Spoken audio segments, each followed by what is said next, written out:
बिहार जाति आधारित जनगणना, इसकी बात करते हैं। बिहार में जाति जनगणना की शुरुआत कब हुई? तो ये शुरुआत 7 जनवरी 2023 से हुई थी। ये कुल मिलाकर 2 चरणों में हुई है। पहला चरण 7 जनवरी से 21 जनवरी हुआ था और दूसरा चरण जो है ये 1 अप्रैल 2023 से शुरू हुआ था। पहले चरण में मकान के नंबर दिए गए और घर के मुखिया का नाम लिया गया। दूसरे चरण में जाति समेत 26 प्रकार की जानकारी ली गई। ये एकदम याद रखिएगा, कितने प्रकार की जानकारी? 26 प्रकार की। जातीय गणना की शुरुआत मुख्यमंत्री नीतीश कुमार ने वैशाली के हरसेर गांव से की थी। ठीक है, ये भी याद रखिएगा कि जातिगत जनगणना की शुरुआत कहाँ से हुई थी? वैशाली के हरसेर गांव से हुई थी। हम इम्पोर्टेंट है, उसको जो है हम थोड़ा हाईलाइट भी कर देते हैं। ठीक है, पहला तो देखिए इसमें चरण कितने थे? 2 चरण थे। ठीक है, दूसरा क्या था? इसमें कितनी प्रकार की जानकारी ली गई? तो इसमें 26 प्रकार की जानकारी ली गई। शुरू कहाँ से हुआ था? तो वैशाली के हरसेर गांव से शुरू हुआ था। ठीक है, चलिए अगला देखिए। यह सर्वे करवाने की जिम्मेदारी सरकार ने जनरल एडमिनिस्ट्रेशन डिपार्टमेंट को दिया था। ठीक है, तो ये भी याद रखिए किस डिपार्टमेंट के द्वारा किया गया है? तो जनरल एडमिनिस्ट्रेशन डिपार्टमेंट के द्वारा किया गया। ये बताइए तो कि जनगणना जो है ये किस सूची का विषय है? जनगणना यूनियन केंद्र का है, संभालते सूचेगा। यूनियन लिस्ट है, यूनियन लिस्ट। यूनियन लिस्ट है, बिल्कुल है ना। तो बिहार सरकार जनगणना कैसे करवा दिया? सरकार कैसे करा सकती है? राज्य सरकार। समझिए ये जनगणना नहीं है। ठीक है, ये जाति आधारित जाति आधारित गणना है, ये सर्वे है, जनगणना नहीं है। ठीक है, समाज आधारित सर्वे, सोशल सर्वे बोला गया है। बिल्कुल सामाजिक। बिल्कुल, बढ़िया। ठीक है, चलिए अगला देखिए। इस गणना से संबंधित डेटा बिजागा मोबाइल ऐप और या पोर्टल पे आएगा। ये बहुत इंपॉर्टेंट है, पूछा भी जा चुका है कई एग्जामों में। ठीक है, अगला देखिए। बिहार सरकार ने 2 अक्टूबर 2023 को जातिगत आधारित जनगणना की जो रिपोर्ट थी उसको जारी किया। ठीक है, और इसके अनुसार बिहार में कुल जनसंख्या कितना हो गया है? तो 13.07 करोड़ हो गया है। ठीक है, पुरुषों की संख्या 6.41 करोड़ है। महिलाओं की जनसंख्या कितनी है? 6.11 करोड़ है। संसदीय कार्य मंत्री द्वारा इसे 7 नवंबर 2023 को विधानसभा में प्रस्तुत किया गया। ठीक है, तो प्रस्तुत कब किया गया है ये भी याद कर लीजिए, है ना। और कब पारित किया गया है? अभी हम लोगों ने वन लाइनर वाले में पढ़ा था, याद आ रहा है? 9 और 10 था ना, 9 और 10।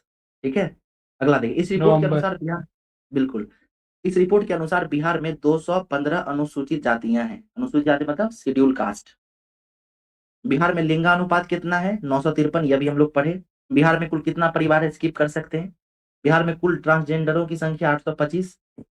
ठीक है, साक्षरता दर कितनी है? 79.7, लगभग 80%।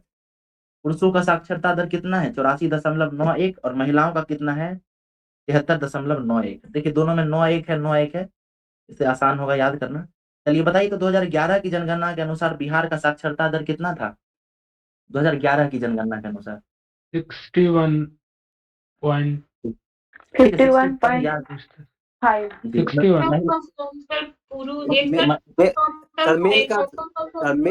मेल का 61 था सर और फीमेल का 51.55। बिल्कुल, मेल का 71 था, मेल का 71, फीमेल का 51 था और एवरेज 61 था। ठीक है, चलिए आगे। बिल्कुल, बिहार सरकार ने कहा पर यह पूर्ण पैमाने पर जनगणना नहीं बल्कि एक सामाजिक सर्वेक्षण है। तो बिहार सरकार क्या बोला? ये जनगणना नहीं है, क्या है? एक सामाजिक सर्वेक्षण है। अनुच्छेद 246 जो है इस तरह की जनगणना को एक संघीय विषय बनाता है। ये भी हम लोग अभी देख चुके हैं। ठीक है, आगे देखिए। कोटिवार संक्षिप्त विवरण, ये सब इंपॉर्टेंट नहीं है, बस एक बार आंकड़ा देख लीजिए, समझ लीजिए। ठीक है, ओबीसी अत्यंत पिछड़ा वर्ग, ये 36.01% है। ये आंकड़ा बिल्कुल मत याद रखिएगा, ये सब बेवकूफी होगा। ठीक है, पिछड़ा वर्ग बैकवर्ड कास्ट। ठीक है, देखिए अत्यंत पिछड़ा वर्ग मतलब ईबीसी हुआ, एक्सट्रीमली बैकवर्ड कास्ट, इसके 36.01% जनसंख्या है, सर्वाधिक यही है। फिर पिछड़ा वर्ग है बैकवर्ड कास्ट, ये 27.12% है। अनुसूचित जाति यानी शेड्यूल कास्ट, ये 19.56% है। सामान्य वर्ग यानी जनरल कैटेगरी, ये 15.52% है। और अनुसूचित जनजाति यानी शेड्यूल ट्राइब्स की बात करें तो ये 1.68% ही है। कुल जनसंख्या कितनी हो गई है? 13.07 अभी हम लोगों ने पढ़ा था करोड़। ठीक है, ये याद रखिएगा। जाति आधारित गणना के अनुसार बिहार में विभिन्न धर्मों का प्रतिशत, ठीक है? सबसे ज़्यादा, सबसे कम ये याद रखना है। ईज़ी है बहुत। हिंदू सबसे ज़्यादा हैं 82 लगभग 82% है। मुस्लिम 17.7%, बौद्ध 0.085%, ईसाई 0.057%, सिख 0.011% और जैन सबसे कम है 0.009%, ठीक है? पृष्ठभूमि, आखिरी बार सामाजिक आर्थिक जनगणना एसईसीसी के इसमें की गई थी, ठीक है? आखिरी बार हम लोगों ने ये मेंस आंसर राइटिंग जो भी कर रहे होंगे, तो ये आंकड़ा ज़रूर आप लोगों को याद होगा, ये सब लोग लिख रहे थे। आज़ादी के बाद 2011 में सामाजिक आर्थिक जनगणना हुई, लेकिन जातिगत आंकड़े जारी नहीं किए गए। 2011 में हुआ था, लेकिन इसके आंकड़े जारी नहीं किए गए थे। दूसरा पिछड़ा वर्ग आयोग ने अनुमान लगाया कि ओबीसी आबादी 52% है। बताइए तो पहला दूसरा पिछड़ा वर्ग आयोग जो है किनकी अध्यक्षता में लाया गया था? अध्यक्ष कौन थे इसके? काका केलेलकर सर। नहीं, नहीं, वो तो पहला था काका मंडल केलेलकर। आयोग सर, मंडल आयोग मंडल होगा। मंडल आयोग, बहुत हाँ, बढ़िया, वीपी मंडल आयोग, मंडल। ठीक है? वीपी मंडल, ठीक है? मंडल आयोग 1979 में आया, गठित हुआ था, ठीक है? और पहला पहला कौन-सा था? वो काका कालेकर आयोग था, ठीक है? चलिए, ठीक है। और याद रखिएगा कि मंडल आयोग जो है 1979 में गठित किया गया था, 80 में प्रतिवेदन समर्पित किया और 1990 में इसको लागू किया गया है, ठीक है? लागू करने के समय प्रधानमंत्री कौन थे? वीपी नरसिम्हा राव। नहीं, वीपी सिंह थे, वीपी वीपी सिंह। सिंह। बहुत बढ़िया, ठीक है? याद रखिएगा। इसी के आधार मानते हुए बिहार सरकार ने सरकारी नौकरी और शिक्षा संस्थान में 65% सीट आरक्षित किया था, जो पहले 50% था। बिहार जाति आधारित गणना 2022-23 के सर्वेक्षण से प्राप्त आंकड़ों के फलाफल के आधार पर बिहार आरक्षण अधिनियम 18/2023 एवं 19/2023 के द्वारा राज्याधीन सेवाओं में नियुक्ति, शैक्षणिक संस्थानों में नामांकन हेतु आरक्षित कोटि के लिए 65% और अनुसूचित जाति के लिए 20%, अनुसूचित जनजाति के लिए 2%, अति पिछड़ा वर्ग के लिए 25%, पिछड़ा वर्ग के लिए 18% आरक्षण का प्रावधान किया था, ठीक है?